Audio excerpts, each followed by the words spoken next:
Hola, soy Ignacio Torralba, el Tiet, y esto es Entender de Vinos. Con frecuencia, al probar un vino, oímos el comentario «este vino tiene mucho cuerpo» o «tiene buen cuerpo». ¿Qué significa eso de que un vino tenga cuerpo? Quédate y te lo cuento. Contrariamente a la acidez, el dulzor, el tanino, el cuerpo del vino, que también es una sensación muy importante, no es tan fácil de definir. Poniendo un caso extremo, el agua tiene poco cuerpo y un chocolate a la taza tiene mucho cuerpo. A tener cuerpo también se le llama tener peso en boca. Por lo tanto, el cuerpo del vino se valora en su fase gustativa. El cuerpo del vino está relacionado con su densidad. La leche descremada tiene menos cuerpo que la leche entera, que tiene más materia grasa y más componentes. Son varios los factores que influyen en el cuerpo del vino.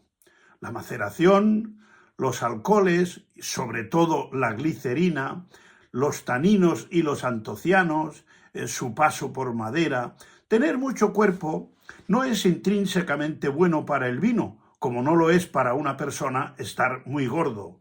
En ambos casos, un gran cuerpo necesita de armonía y proporción. En el caso del vino, el cuerpo debe tener equilibrio, redondez y ausencia de aristas, como son los excesos de acidez y de tanino. Una larga maceración, que es el tiempo que el mosto pasa con los ollejos, aporta mucho tanino y otros compuestos y como consecuencia resulta un vino más astringente.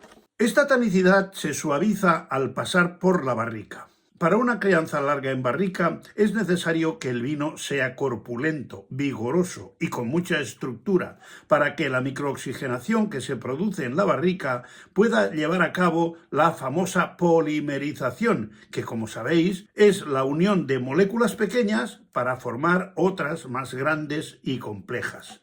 Generalmente, un tinto con mucho cuerpo va de la mano de una capa alta de color, de los que no dejan ver los dedos al otro lado de la copa. Por lo que después de la crianza podríamos decir que el cuerpo del vino ha pasado por el gimnasio, después pasará por la universidad de la botella, que le dará finura y elegancia. El cuerpo es la cantidad de sensaciones, pero no tiene sentido que un vino ofrezca muchas sensaciones si éstas no son agradables.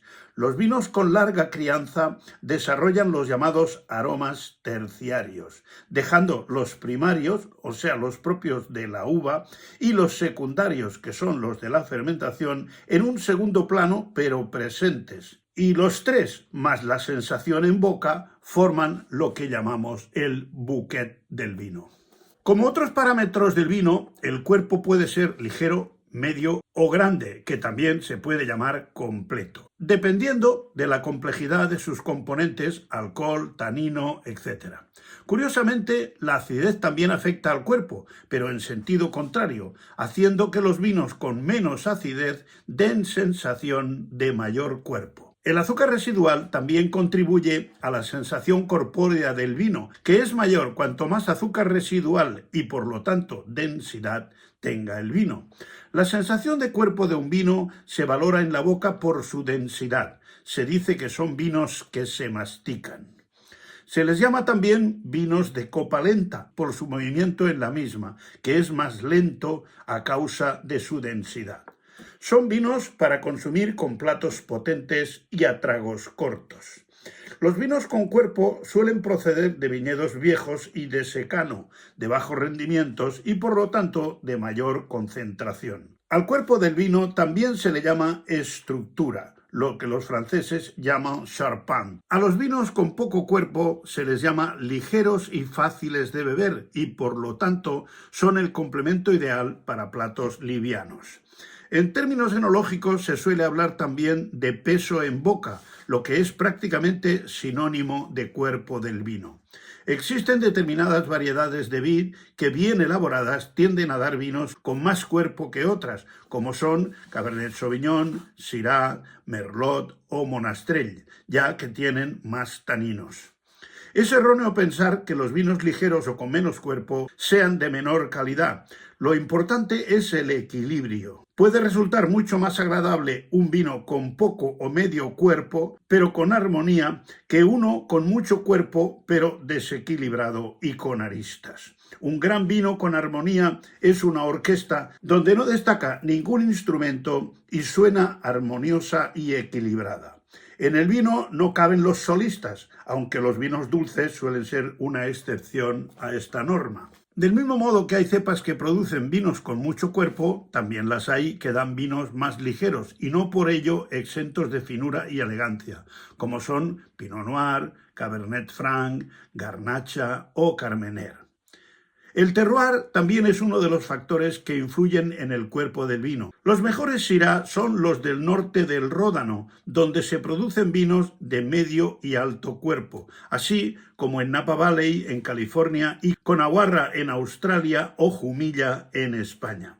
El paso por barricas de roble también influye en el cuerpo del vino. Un vino muy ligero será eclipsado por los sabores y taninos de una barrica de roble nueva. Por lo tanto, es importante que un vino tenga la suficiente concentración de sabor y estructura para que le sea provechoso pasar un tiempo en la barrica de roble nueva, porque añadirá estructura y sabores al vino sin eclipsar los sabores primarios, florales y afrutados. En las últimas décadas se ha impuesto la tendencia a producir vinos con mucho más cuerpo.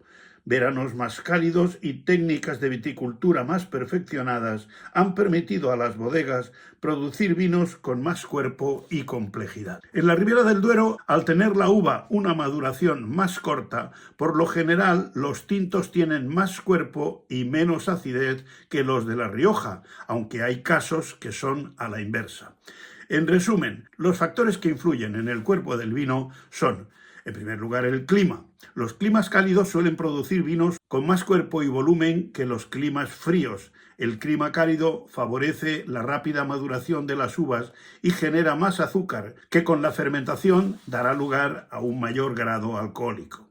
En segundo lugar, el azúcar. A mayor cantidad de azúcar residual, más cuerpo del vino. El alcohol es un elemento clave en el cuerpo del vino. Seguro que has oído hablar de las lágrimas o piernas del vino, formadas por la glicerina, que son esas gotas incoloras que resbalan por el interior de la copa al hacer girar el vino, que además gira con más lentitud. Esa misma untuosidad es la que puedes sentir en la boca al probarlo. Otro elemento son los taninos, así como la forma de elaborar el vino también influye en su cuerpo. Los taninos se encuentran tanto en la piel de la uva, por la parte interior del ollejo, como en las semillas y raspones y en la madera de las barricas.